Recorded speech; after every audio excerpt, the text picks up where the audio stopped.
Mungkin Anda sudah sering mendengar rumah adat dari Jawa Tengah yang sering disebut sebagai rumah joglo ini. Biasanya, bagian depan rumah akan ada pendopo untuk menjamu tamu. Rumah adat Jawa Tengah ini memiliki 4 tiang penopang. Selain itu, Anda juga bisa melihat sentuhan kejawen dari suku Jawa di sisi-sisi rumah. Joglo adalah rumah tradisional masyarakat Jawa atau daerah lain di Indonesia yang terdiri atas 4 tiang utama.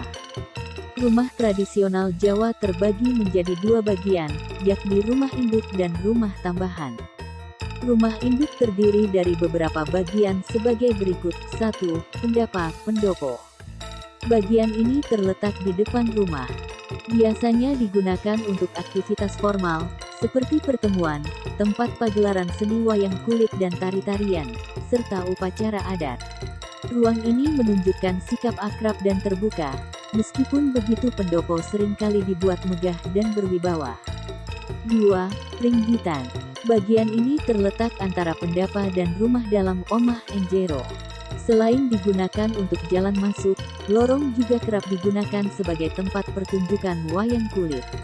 Bentuk dari pringgitan seperti serambi berbentuk 3 persegi dan menghadap ke arah pendopo. 3. Emperan.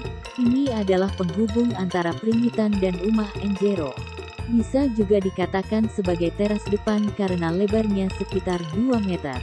Emperan digunakan untuk menerima tamu, tempat bersantai, dan kegiatan publik lainnya. Pada emperan biasanya terdapat sepasang kursi kayu dan meja. 4. Omah dalam. Bagian ini sering pula disebut Omah Emburi, Dalem Ageng, atau Omah saja. Kadang disebut juga sebagai Omah Emburi, Dalem Ageng atau Omah. Kata omah dalam masyarakat Jawa juga digunakan sebagai istilah yang mencakup arti kedomestikan, yaitu sebagai sebuah unit tempat tinggal. 5. Sentong Kiwa. Berada di sebelah kiri dan terdiri dari beberapa ruangan.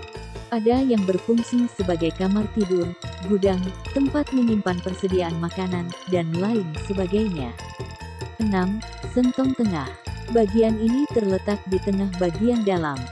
Sering juga disebut pedaringan, boma, atau kerobongan. Sesuai dengan letaknya yang berada jauh di dalam rumah, bagian ini berfungsi sebagai tempat menyimpan benda-benda berharga, seperti harta keluarga atau pusaka semacam keris, dan lain sebagainya. 7. Sentong Tenge. Bagian ini sama seperti Sentong Kiwa, baik fungsinya maupun pembagian ruangannya. 8. Gandok. Merupakan bangunan tambahan yang letaknya mengitari sisi belakang dan samping bangunan inti.